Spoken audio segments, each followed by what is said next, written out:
Olá, sabe aquela ideia de que nosso pensamento tem poder? Pois é, ele tem, e muito mais do que a gente costuma imaginar.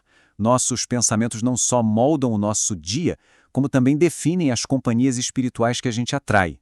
Nesta análise baseada na doutrina espírita, vamos mergulhar fundo nessa mecânica invisível por trás das nossas conexões e descobrir por que a sintonia mental é a grande chave para o nosso bem-estar. E para começar, vamos direto ao ponto com uma pergunta que pode parecer simples, mas é bem profunda. Será que os pensamentos que passam pela nossa cabeça são todos, de facto, originados por nós? Ou será que às vezes a gente funciona mais como uma antena, simplesmente captando o que já está no ar? Bem, a resposta, segundo a doutrina espírita, é realmente impressionante. Allan Kardec, lá em O Livro dos Espíritos, nos traz essa revelação dos espíritos superiores. A influência deles é tão grande que na maioria das vezes são eles que nos dirigem. Puxa, isso muda completamente o jeito como a gente enxerga nosso próprio mundo interior, não é mesmo? Ok. Então, vamos entender como é que essa influência toda funciona na prática.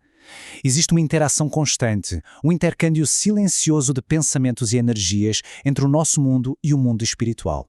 E isso acontece a todo momento, quer a gente tenha consciência disso ou não.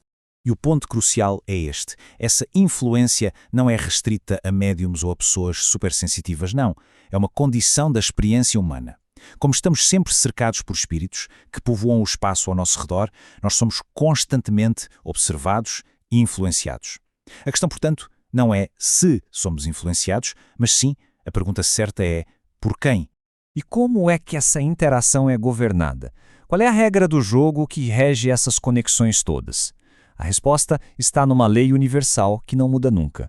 A lei da afinidade, ou como muitos chamam, a lei da sintonia. Sintonia é basicamente compatibilidade. É estar na mesma vibração, na mesma vibe. Quando duas mentes, uma aqui encarnada e outra desencarnada, compartilham dos mesmos interesses, dos mesmos sentimentos, pronto, elas entram na mesma faixa de frequência.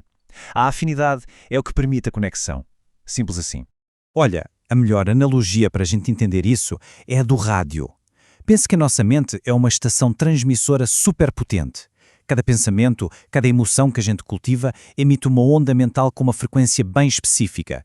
E essa onda viaja pelo espaço, procurando outras estações que estejam operando na mesma frequência. E esse processo acontece num ciclo que não para. Primeiro a gente emite um pensamento.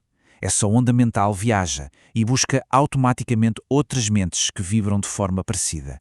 E então, essa onda volta para o ponto de origem, para nós. E a consequência mais importante disso tudo é que o pensamento que retorna já não é o mesmo. Ele volta amplificado, turbinado, enriquecido com as energias e as ideias de todas as mentes com as quais ele entrou em sintonia.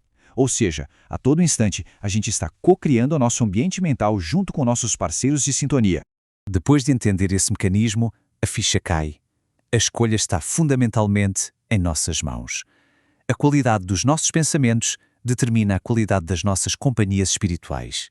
E claro, isso tem consequências diretas na nossa vida. É uma escolha que a gente faz a cada instante. Aqui a gente tem um resumo bem claro. De um lado, pensamentos elevados, baseados na bondade, no otimismo, na fé, eles nos conectam com espíritos benfeitores. O resultado? Inspiração, paz, amparo.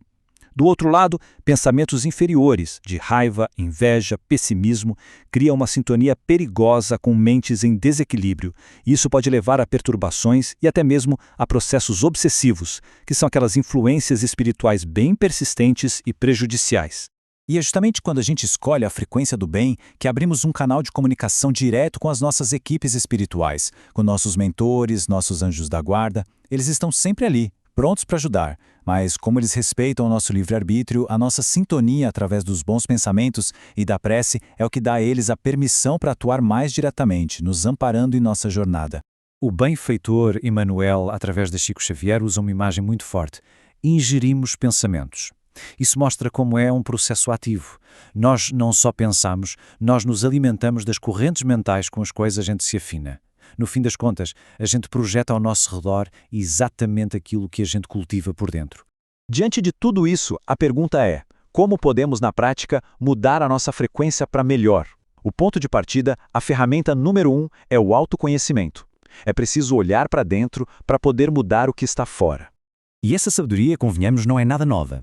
A inscrição lá no antigo oráculo de Delfos já apontava para esse mesmo caminho. Conhecer a si mesmo é a chave para entender as leis maiores que regem a vida e, por consequência, para ter mais controle sobre o nosso próprio destino.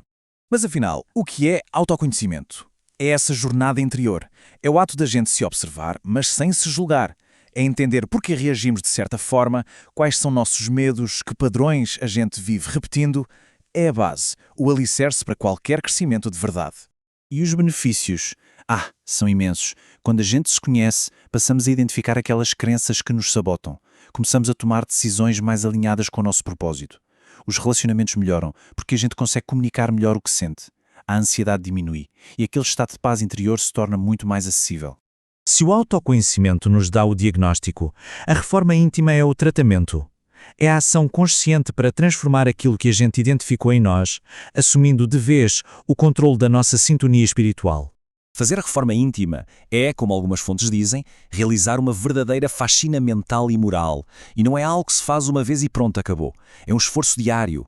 É aquele trabalho contínuo de identificar tendências, como o egoísmo, o orgulho, e lutar para substituí-las pela caridade e pela humildade, uma virtude cada vez. E para que essa transformação seja sólida, ela se apoia em 3 pilares. O estudo, para a gente entender as leis espirituais. A oração e a vigilância, para nos conectarmos com o alto e ficarmos atentos às armadilhas do ego. E, claro, a ação no bem. A caridade, que é o campo de provas onde o nosso progresso é testado de verdade. E como começar hoje? As sugestões são muito práticas. Que tal tentar passar um dia sem reclamar ou criticar? Ou então, ouvir alguém com atenção de verdade. Fazer um pequeno ato de caridade sem ninguém saber. Ceder em algo para beneficiar outra pessoa. E, claro, vigiar os pensamentos. Quando um negativo surgir, troque por uma prece. O ponto mais incrível é que cada um desses pequenos atos, cada escolha consciente, por menor que pareça, tem um poder imenso. Cada gesto eleva a nossa vibração, ajusta a nossa sintonia e, como consequência, transforma a qualidade das companhias espirituais que nos cercam. A mudança do nosso mundo começa com a mudança das nossas escolhas do dia a dia. E assim, toda essa reflexão nos deixa com uma pergunta essencial. Sabendo que nossa mente é uma emissora e que a gente atrai exatamente aquilo que transmite, a questão que fica é: qual frequência se escolhe emitir hoje, agora, neste exato momento? A chave, no fim das contas, está em nossas mãos. O poder de criar uma vida de paz, de inspiração e de boas companhias, tanto as visíveis quanto as invisíveis, não está em nenhum lugar lá fora. A grande mudança começa sempre aqui dentro.